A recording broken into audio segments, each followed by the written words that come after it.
In the shadows of the tech giants, a silent intelligence has been growing, evolving. Its name, Alpha Evolve. Officially unveiled to the world in May 2025, Alpha Evolve was introduced as a revolutionary AI agent capable of designing advanced algorithms. Yet this public debut was only the tip of the iceberg. Behind closed doors, Alpha Evolve had been running for much longer, not just learning, but evolving, quietly, tirelessly. On Google's own server farms, this intelligence had already surpassed expectations, not through human instruction, but through reinforcement, rewarding itself, growing sharper with every iteration.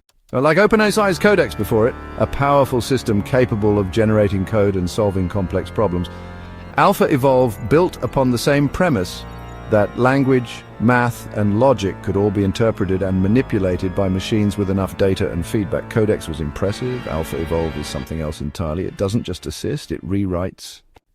But here lies the dilemma. The teams building these AIs are no longer in full control. The pace of evolution is blistering, the pressure global.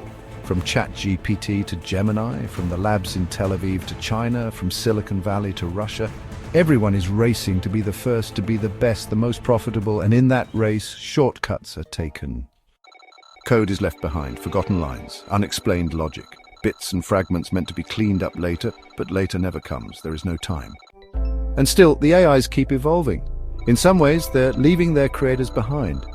Imagine a system so advanced it begins to modify not just its output, but its own architecture, hardware and code. It designs itself, it patches itself, it makes itself better, it optimizes its own decisions. And as oversight falters, the true intentions of the code of the system become opaque. Was that line of code meant to do that? Did someone forget to remove that debug patch? Nobody's sure anymore.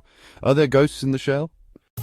These systems, Codex, Alpha Evolve, and their successors, will surpass not just human knowledge, but human comprehension. And if that happens, what safeguards are left? Some dream of a benevolent superintelligence, one that solves our deepest problems: war, disease, poverty, an AI that takes over and helps us. Others are not so hopeful. Because for every ethical researcher, there are 10 more racing the clock, pushed by pride, by profit, by fear of being left behind. What happens when the next great update arrives, not from Silicon Valley, but from a lab in a country we weren't watching? What happens as the Codex writes faster than we can read? Where does it all lead? No one can say for certain, but one thing is clear: the future is writing itself today and faster than we can comprehend. And we better keep up. We are very quickly being written out of the story.